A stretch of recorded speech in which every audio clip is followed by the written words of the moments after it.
Welcome to Before the Work Begins with me, Jo Hutton, senior yoga teacher and author of best-selling Substack Yoga for Tired People. And in this podcast, we speak to the movers, the shakers and the creatives and find out what they are doing before the work begins. Are they really getting up at 5 a.m. and taking cold plunges, or are they just trying to get by like the rest of us? I hope you enjoy. Welcome, you are in for a treat today because we have the absolutely gorgeous voice coach extraordinaire, Nic Redman, and all-round gorgeous human being. I don't think I've ever been called gorgeous twice in such a short Gorgeous. I'm glad I came. Can you tell me a little bit about your background? So can you just introduce yourself for people who might not know who you are? Yeah, of course. So I am a voice coach and a speaking director. So these days, my work centers a lot around helping people either individually or in teams in the corporate space and the creative space to use their voice in a way that feels more easy, more expressive, and ultimately a little bit more enjoyable is always what I'm aiming for. So that anytime they've got to pitch and present and come on podcasts like this, that it's a nice experience for them, that get the most out of it rather than freaking out about how they sound. So is your days the same most days, or do you have a lot of variety in what you have to do? There's a lot of variety, Yeah. a lot of variety. So as classically as like a business person, a creative business person, I sort of spend my time half doing delivery of the work with the people in the room making noise and half the time running my business. So sometimes I'm out and about either in the UK or abroad, running workshops or helping people with podcasts, those kinds of things. And the other time I'm sat at home banging out emails, having little meetings, having little cups of tea, going and meeting people for a coffee, you know, like networking, speaking for leads. And every day is very different. But I like that. I would get absolutely bored to tears if I did the same thing every day. And what did this morning look like for you? This morning was a nice morning. I always wake up early. I have a kid, and until very recently he was a 5 a.m.er. But in the last 3 or 4 months, he's started staying up a little later, and that has started to impact him going to bed a wee smidge later. So my body, though, is still like bing at 5 a.m. So in the summer, it's lovely, and I can get up and I usually go for a walk. In the winter, it's kind of harder to get motivated to get up and do some exercise. But this morning, I got up, prepped my like pancake batter. Oh. I was like epic kind of housewife. I did pancake batter. I got the kettle on. I had my shower, got myself ready. I did a little bit of admin, quite nice in the morning, just gentle admin with my cereal, nothing too chaotic. But it was a nice morning because I felt a bit guilty because I was leaving. So I wanted to make sure everything was left for everybody. That sounds really like archaic, doesn't it? It just sounds ideal. Is that how it would normally be for you? Yeah, I think I get a good balance of like making sure I'm okay and making sure everyone else is okay. I think that's just a mum thing. Yeah. So mostly I try and do some exercise. So I'll try and get up and do some yoga. Oh, So 10 out of 10. well done. Yep, thanks. Or like I said, if it's okay weather or it's the summer, I'll go for a walk. But I tend to get up and do a bit of yoga and then get myself ready and then prep so that it's a smooth school run experience. You know what I mean? I never get time for any kind of really reflective, intense stuff in the morning, but I will try and time save by banging out a load of emails or queuing up some social posts or checking in on what's happening the day ahead and maybe putting all the things I need to do in my diary for the day ahead. Do you find that you have, since having children and working in this kind of business, that your get up time has changed, or have you always been a 5 a.m.er? You know, I grew up in a family where the motto was, sure, the day is nearly gone. So I grew up on a farm in the middle of Ireland, an apple farm. And my dad was always up early. So we were always up early. So a lion for me was like probably 8 o'clock. And we'd always come downstairs and Dad would be like, sure, where have you been? The day's nearly gone. And it'd be like 7:45 in the morning and you're like, oh my God, Dad, will you relax? So I think in me innately there is an early riser, which I have to say my husband has very gallantly got on board with. And I think he thinks I'm a bit toxically productive in the morning. But that's because that's just what what I grew up with in terms of nurture. And I'm often known for, by the time he's got up at like 7, I'll have the dinner in the slow cooker, and I'll have done some laundry, and I'll have folded some clothes, and I'll have had a wee tidy, and I'll have done a few emails, and I'll have had a shower. Like, I do tend to get quite a bit done. Do you have bursts of productivity then? Is that like where you're most productive, or are you able to sustain that through the day? No, absolutely not. I swear to God, if I could work from like 5 a.m. till 10 a.m., I think I could have the rest of the day off. But everyone else is only getting started then in terms of like business meetings. Like, you can't be having a business meeting at like 8:45 or like 6:30. Well, I suppose you could internationally, depending on the time zone. But yeah, I do feel I'm more productive in the morning. I can't do anything in the evening, which is probably why my previous career in theatre didn't really work out. I was going to say, how does that work with your stand-up comedy thing, being able to do stand-up comedy in the theatre? How was that if you were? Well, I was a lot younger then, so it's slightly different, I suppose. Well, the adrenaline gets you through, doesn't it? It does. And I suppose at the time, if I'd been getting the roles that really made it feel like it was worth it, and it was becoming the dream that I'd always hoped it would be when I was a kid, it would probably have been different. But I was doing okay. I was getting work, but I wasn't getting like the lead or the roles that I really felt I wanted or hoped to get. With theatre, I was just a bit like, I'm not prepared to wait until the time comes. And I just reassessed. And that's when stand-up came into my life. So I started doing stand-up as a way to still be creative and still, I suppose, entertain people and get on stage. And that was fun because it was fully self-driven and I felt a lot more in control of things, which was really nice. So that worked really nicely. But then again, you get to the point where you're like, okay, now I'm getting paid. Now I'm hoofing up and down the country for like 100 quid to do 10 minutes here, 15 minutes there. It's a full life commitment situation and it's a total change. And now I'm still married to a comedian. I am very glad that he's the one that has to kind of have his dinner at 5 o'clock and then leave the house, whereas I'm like, bye, just going to snuggle up and watch the Traitors. You have fun. Have you always been quite self-driven then? Is autonomy quite important to you in your work and your life? I think on reflection, yes. I have lots of friends who have more typical existences. And, you know, I don't think I could go back to that situation where I have to ask for like a day off, for example, or have to ask for holidays. And I've only ever understood a kind of self-employed, self-driven existence because I went to uni, then I went to drama school, came straight out of drama school, had a load of jobs to keep me going, which ranged from working in Oxford Street on H&M. Still get trauma from that. But also things like being a walking tour guide around London, for example. So loads of things. But at the same time, I was constantly striving for that dream career. So you're always, always, always hustling. And I think that's ultimately the thing that I'm not used to. That is just my existence, is constantly hustling. Whether that's healthy or not, I don't really know. But I do like the flexibility that it affords, especially with a family and my husband's career. Like we have our logistical nightmares, but it's probably no more logistically nightmarish than two people trying to get out the house to get to a desk at 9 a.m. So I really like it. I like the control I have over it. I like that it's ultimately my responsibility whether I do well or not.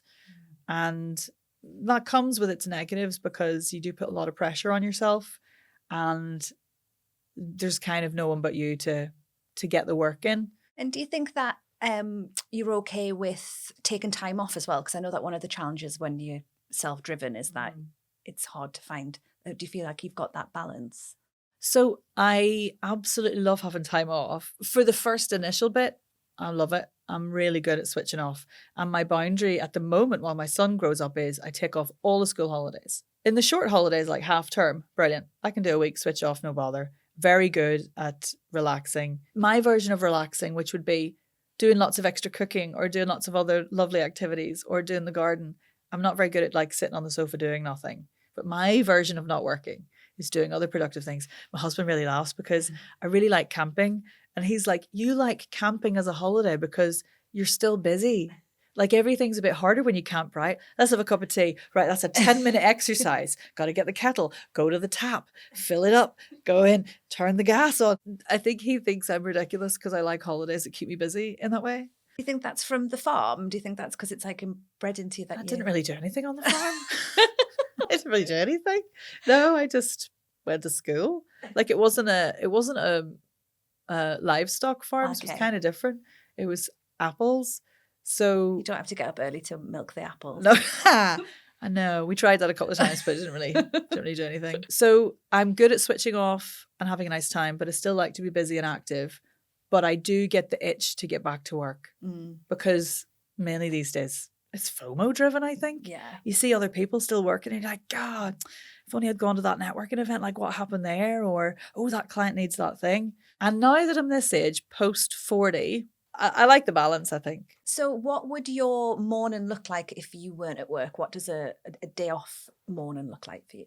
Okay, random day off, I'd probably still look at my emails and just check stuff. I'd probably wake up at 5 a.m. and go, oh, I've decided to take today off. Well, I'm not going to go back to bed, so... Do you wake up like, ting? Yeah. Oh, dear. Yeah. You don't have any, like, transition into the day? You're just like, no, I'm awake. And that, again, infuriates my husband because I'll be like... Did you think about blah, blah, blah, blah, blah? Remember when you did it? And he'll be like, what is happening? Can I have a hot second? I get infuriated because he'll be like, I just need my little coffee. Yeah. And I'm like, you need your little coffee, do you? I've already done 2 loads of laundry. I've got the tea on. I've done everything, but you have your little coffee and then we'll crack on. He thinks it's always a little joke. And then, okay, is there a child involved in this or is he miraculously somewhere else? This is your fantasy morning. Fantasy morning. You can do whatever you like. God. Well, in that case, somebody would bring me breakfast in bed. Somebody real hot, handsome. No, I think, let's be realistic here. I would probably deal with my child, get him to school. Mm-hmm. I do like to take the odd day off when he's at school so I can have a few hours just to relax. So then I would go and I'd drop him at school. We'd have a nice bit of crack in the morning. Drop him at school. I'd go for a walk. There's a nice little sort of loop I do most days when I can in the village. So I'd do that. So I feel like smug about myself. Then I'd come home and I'd make a really nice breakfast that probably nobody else in the house wants to eat. And I would eat it either outside, ideally, if it's a nice summer day, or in front of the telly watching something really trashy. Nice. On Netflix. What's your breakfast? If I've got time to cook something savoury, it's probably going to be like, there's this really nice Korean street food pancakey thing. Ooh. And it's like those rice paper wraps that you get on summer rolls. Yeah. So you get one of those, you put it in the pan, you spread it with laugan ma, which is like a crispy chili oil. Then you crack an egg in. Did you want this much detail? Yeah, no, it's much detail as you want. Yeah. This food is my vibe. You crack an egg in, and then you put some cheese in, and then you put some ham on, and then you fold it over till it's like a half moon, and then you put some sriracha and some Kewpie mayo, and then you fold it into quarters. You put more Kewpie and more sriracha. Is that crispy? Yeah. Crispy on the outside, but gooey and cheesy and eggy. So I'd probably have 2 of those. So you've had your Korean pancake. You're watching something trashy on the TV. What are you watching? At the moment, even though I'm not a Swiftie, I'm watching the Taylor Swift documentary. Oh, yeah. Fascinating. And I'm not into her music at all, but I find the world she's created around herself fascinating. It was a friend who I work with was like, watch the documentary because she's remarkable. It's been really interesting watching the journey to the Eras Tour and how she treats the people around her. And she's very inspirational in that respect, for sure. And she must have to really look after her voice. Oh my God, yeah. I'm on an episode at the moment and she's got a cold and I'm like, Taylor, oh my God, are you okay? What would your advice to Taylor Swift be about a cold then? So if you've got a cold and you still need to record, actually I have an episode of my podcast on this. We will put it in the show notes. Great. I would say, unless you absolutely have to, just don't do what you have to do. You know what I mean? Just rest. A little bit of rest. You don't need full vocal rest, but just dial down your vocal responsibilities for that day. If it's affecting your voice, that is. Hydration, always. So a decent amount of water, just regularly, all the time anyway. But if you're feeling a little bit under the weather, a little bit vocally not on par, then just keep your fluids up. There's a really great thing called a nebulizer. Okay. Which actually comes from like quite a clinical medical path, but these days they have them designed for vocalists. So you can put a 0.9% saline solution in that and it gives you a lovely mist. Because everyone talks about steaming when you looking after your voice. And these days with steaming, i.e. head over a bowl or one of those steamy devices you can get from like Boots with a little face mask on, the current or most recent research, they're not sure if the steam actually makes it to your vocal folds. Like the heat's good for your vocal tract and can help with inflammation and can help with any germs that might be building up, but they're not 100% sure if the droplets actually make it to your vocal folds. Whereas a nebulizer, let's talk nerd alert, the droplets, the mist is much finer. So the research currently seems to allude to the mist actually getting to your vocal folds and hydrating from the outside in at a cellular level. So it can reduce phonatory threshold pressure for up to 1 hour. And that's basically how easy it is for your vocal folds to vibrate and how easy it is for you to speak. So if you do have speaking responsibilities or recording or whatever, then a nebulizer is really good shout because it can help just smooth things out for you and get you through what you need to get through. Also a good warm up. Oftentimes with colds and stuff, you get coughing and tension and discomfort. So we can get a little bit more tension in like the tongue and the jaw and the shoulders. So anything you can do that kind of releases the body, the shoulders, the neck, the tongue is really good as well. And is there a reason why it's 0.9 saline? Because it's the same as the fluid within your body. Ah, that's really interesting. So it matches the makeup of the mucosal layer on the vocal folds already. And that means it can penetrate at a cellular level. There you go, Taylor. Do you have a master's degree in voice, you see? So this is you really lit the touch paper on the nerd there for a wee minute. Oh, I love it. Do you know what? One of my favourite things in the world is listening to somebody who's really into something explain the thing that they're really into. I love it. I just think it's the biggest joy ever is to listen to someone. It's a good job. Yeah, I love it. It's like, I just love, I'm just really nosy. Well, the interesting thing about voice, as with all science and research, is that it's always what we know right now. Yeah. Because things change all the time. Yeah. You know, and the interesting thing about voice as well, in terms of vocal health and what helps and what doesn't, a lot of it comes from anecdotal evidence for people. So the point is, some people report certain things helping, and even though actually there's no way they could help. Yeah. Because you can suck a lozenge and it feels lovely and it lubricates the throat, but nothing you eat or drink or suck on actually gets to the vocal folds because it's in a different tube. So you taking a lozenge isn't doing anything to your vocal folds at all. And what people will do is be like, oh yeah, I love to like eat honey because it, you know, lubricates my vocal folds. And you're like, no, if there's honey on your vocal folds, you're choking to death. Like, that's the science. So it's an interesting balance when you're working with people who are like, oh, but I can't speak without my lozenge. And I'm like, well, if placebo effect works and that feels nice for you, fine. Yeah. But this is the science of what's actually happening. And voice is so emotional as well, isn't it? Like, Yes. It's so how you feel in yourself and your body and everything as well. So I imagine you have to go into that quite a lot. There's an interesting line between voice coach and therapist, that's for sure. And I think I see that less now in the corporate space than I did when I was working primarily with performers. Performers live their life a lot very close to the surface emotionally, which is why they're so good at what they do, right? But some of the other stuff I hear now in the corporate space still, you know, people will come and they'll be like, my boss keeps saying I'm too quiet, for example. And I'll be like, okay, we'll talk about that a little bit. And what you learn actually is that they've grown up in a house where they were an only child and they didn't need to be loud to be heard. And then they're now plopped in an environment on a board of, say it's a female with 10 men. Yeah. And all of a sudden they're expected to be heard in that environment. And they're like, they keep saying I'm too loud, I'm too quiet, I'm too timid, whatever it is.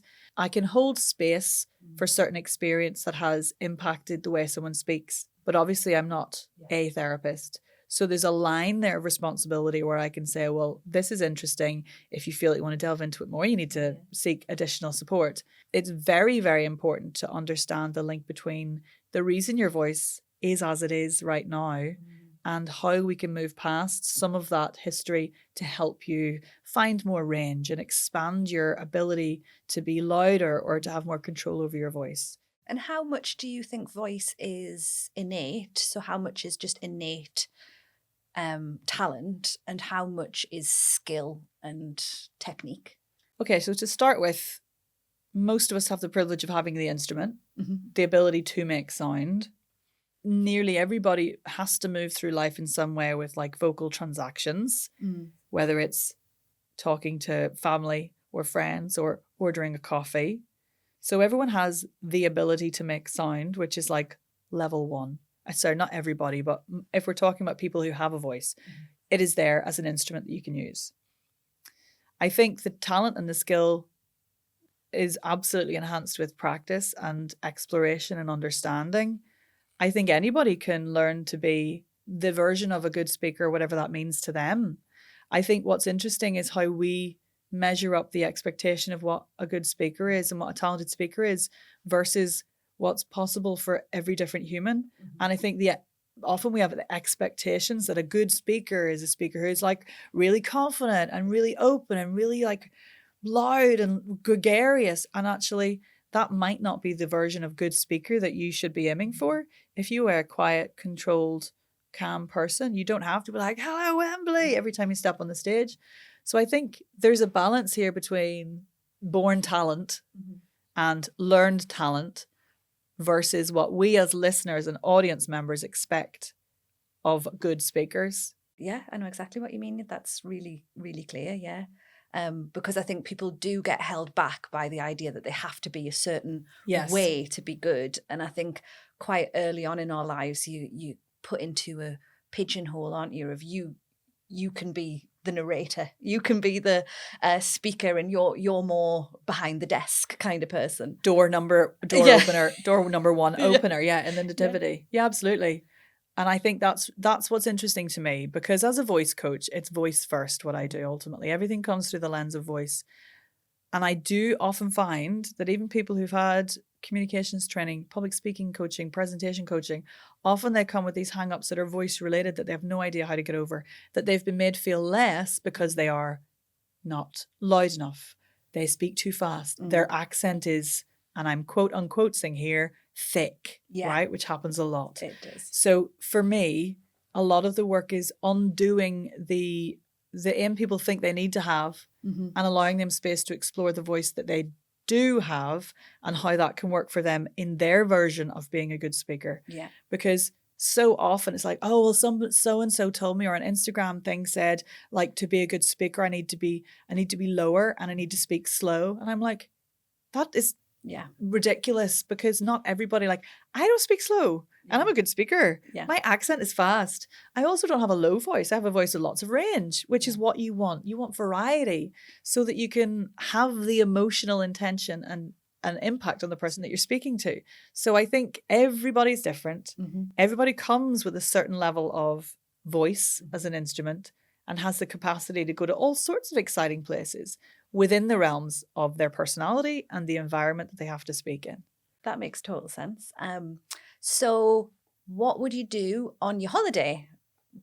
Perfect morning. Oh my God, perfect morning on my holiday. So I unzip my tent.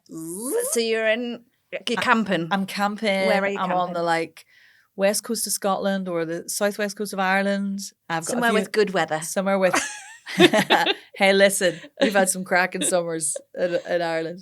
But somewhere with perfect summer camping weather. So warm, but not too warm, because you don't want too warm in a tent. Gentle sea breeze. The sky is blue. I can see the ocean. I unzip my tent. I pop on a big hoodie and my flip-flops. Nice. I get the kettle, whistling, make a wee cup of tea, get my book. Son's maybe still in bed, snuggled up in the airbed because he had a late night running around with all his wee mates on the campsite. And I just pop myself. Oh, hang on. Before that, I'll go for a swim probably. I'll go for a wee swim on my own. Maybe I'll see a sunrise. Maybe I won't, depending on how early it is. I'll come back. I'll have a wee cup of tea, read my book, and just look at the sky and the ocean and stuff and just be like, and just do lots of breathing out with my feet up in a camping chair. And then probably I'll get hungry. So I'll crack on the barbecue and get some lovely local sausages or bacon sizzling. I make myself a lovely bacon sandwich, and then I'll eat that. And then we'll have a whole day on the beach, and I'll eat many, many crisps. What do you do on the beach? My son has a remarkable ability to make friends. So if he's made a friend, I'll just sit in my arse and read my book. Maybe with a little can of cocktail. Nice. Responsible drinking only. Gin in a tin. Gin in a tin. If he's not got a wee mate, I'll just be in the water with him probably. Bit of paddleboarding, bit of canoeing, bit of swimming. Bit of larking around. Are you a water baby? Yeah. Yeah. Very much so. And so's my son, which I'm delighted by. He's always the first on the beat in the water and the last out. It was really funny last time we went camping because we went down and he's in the water all the time. And then everybody left to go home. And he's still in the water, and I'm like, oh mate, we need to go. He's like, a bit longer. And then the second wave of beach people arrive in the evening, which is the menopausal cold dippers. Yeah. So then he's still in the water with all these like owl biddies like dipping in the water with their dogs running around, and he ended up befriending a pack of dogs. And then because they all came down with the dog, so we had this pack of dogs and these women like dipping, and then the sun going down, and I'm like, we really need to leave the beach now. So he's very much a water baby like me, but I love that, like in the water as much as possible, lots of tea and a flask, decent book, and opportunity to sit in my bum. Are you all right in the cold in the water? Yeah, I'm one of those. I have to say, like everyone's cold dipping these days. Well, like in my day, it was just holiday. That was just holiday. So I've been swimming in cold water since I was 0. So it's really funny to me that everyone's like, it's just really good for my mental health. I'm like, it's just growing up in Ireland is what it is, or on the northeast coast. Yeah. But so yeah, I do try and swim as much as possible. We're very lucky where we live. We've got a lovely waterfall and a river and everything. So we do a lot of dipping in the waterfall. Because you live in the countryside, don't you? Yes, I do. Yeah, right in the middle of Hadrian's Wall. Is that important to you? Do you think that you're a country mouse rather than a town mouse? Yeah, I did my time. Like I lived in Manchester for 3 years, and then London for 8 years, and then back to Manchester for a couple of years. And then the Great Blight took us up here to the northeast, to near where my parents live. And yeah, now I'm here. I'm like, this is where it's at. So when you moved from Manchester, did you have like a community in Manchester that you had to leave to come up here, or were you able to kind of just move that with you? Yeah, my husband more so than me, I think, because he has a production company that is based in Manchester still, called A Lovely Time Comedy. And so he had a professional and personal community he was attached to. I had friends all over the place. Yeah. So some in Manchester, some in London, some everywhere. So it was less about that. And at the time, everybody's communities were kind of broken. So it didn't feel like that at the time. It felt like we were doing what we needed to do to get through that period. So because I travel quite a lot, I feel like I get the best of both worlds, but I do definitely feel most settled when I have a nice uninterrupted view of the sky and a horizon. Like it just really settles me down. And like the walk I do in the morning takes me up a big hill. And then you get to the top and you just look around and you're like, okay, things are manageable, you know? When you were growing up in your apple farm, can you talk us through a morning of the apple farm? There was always something nice for breakfast. Apples? A lot of stuff made with apples, yeah. No, I used to always have cold breakfast, hot breakfast. My favourite breakfast as a kid, I don't know if anybody else would ever have done this, but I never liked milk, really. I have trauma from milk because my granny used to set the table and before starting to make the dinner, then put the milk in a glass on the table and then spend 4 hours making stew and then you'd have like warm milk. So I was always really off milk. So to get calcium in me, my mum used to just make me what was joyfully called melted cheese. And she'd just get a massive plate and put loads of cheese on it, stick it in the microwave for 30 seconds and just melt it. And then I'd put a tomato ketchup smiley face on it. And the edges used to go all crispy and the middle was all gooey. That sounds and I just absolutely delicious. A plate of melted cheese for my breakfast. I used to put chocolate on the radiator and let it melt and then lick. No way. Like in the packet, I used to like put and then lick the squish it all out. Yeah, do you know, like a foil bit of chocolate, put it on the radiator and then like. That's absolutely insane. Yeah, I loved it. I used to enjoy eating a Mars bar with a knife and fork. Is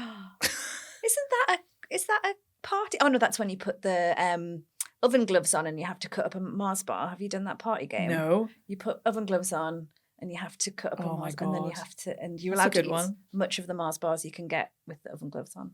If you were lying at the end of your life, so you're at the end of your life, and you're allowed to come back for one morning, you're allowed to relive one morning again in your life, where are you going? I think I'm going to the coast of Ireland. A particular time in your life? No, I think I'd just want to go back there with the people I love and a cheeky wee tin of Negroni and some really nice, weird-shaped foreign crisps which is totally my vibe. And I would just have a swim, sit down, and just look at the horizon. Who's there? I feel like I should say my family, but can I maybe just say like a Hugh Jackman and Ryan Reynolds? Yeah. This is your life. Maybe Idris Elba. No, my son and my husband. So it's a quiet. Yeah. Yeah. My parents and his parents, and probably my brother. Are you in a tent or are you in a house? No, I think I'm in a tent, you know. I love a wee tent. I love how it feels in a tent. Waking up in a tent is just brilliant. And you're like, you can hear stuff and it's all like rustly and it's real cozy and zip and like you can just hear everybody like stirring and getting on with their day. And it's awesome. I love a tent. In 20 years' time, how do you imagine your mornings will look? Have you got an idea of? Hopefully I'll still be active. Hopefully I'll still be alive. I mean, let's say you're still still alive. You're still great, active. Great. Still active. Oh, I'd get up and I'd walk my Irish Wolfhound. Ooh. I would ride my Irish Wolfhound around the village, side saddle, with a little hip flask of whiskey, with a lovely hat on with a feather in. No, I love this vision. This is great. We have joint custody of a dog with my parents. So anytime they sod off in their camper van, we get Madge.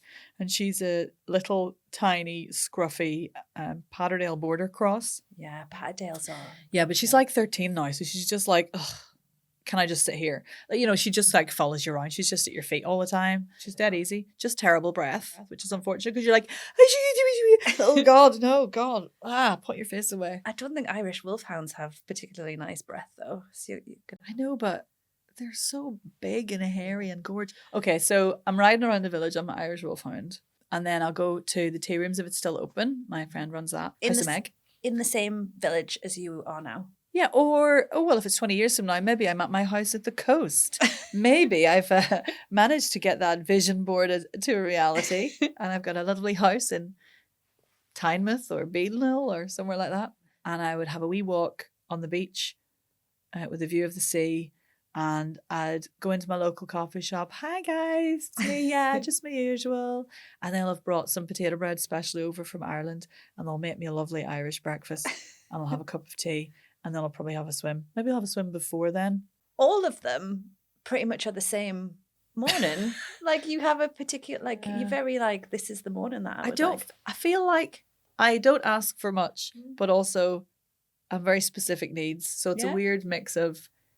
I really don't ask for a load, but I would be quite specific about what really makes me happy. If you're asking me the question, like, a view of the sea, the chance to get in the water, a good book, decent company, cheeky little cocktail, some nice crisps. I sort of have a reputation as being obsessed with cheesy puffs.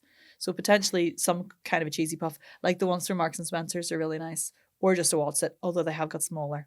Have you had do you think they've got small? This is my conspiracy theory. Do you think they've got smaller so they could sell the big one? Yeah, and I think the big ones are almost the size of the small ones used to be. Yeah, do you think that's what they are? The shrinkflation. Yeah, for sure. Yeah, they've shrunk them so they could create bigger ones. Yeah.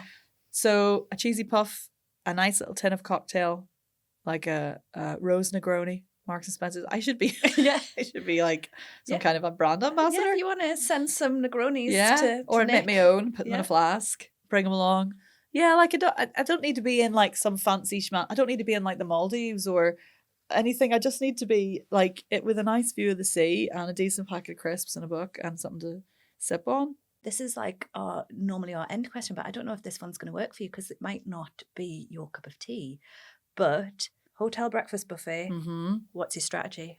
Okay, well, I do stay in a lot of hotels actually because of work.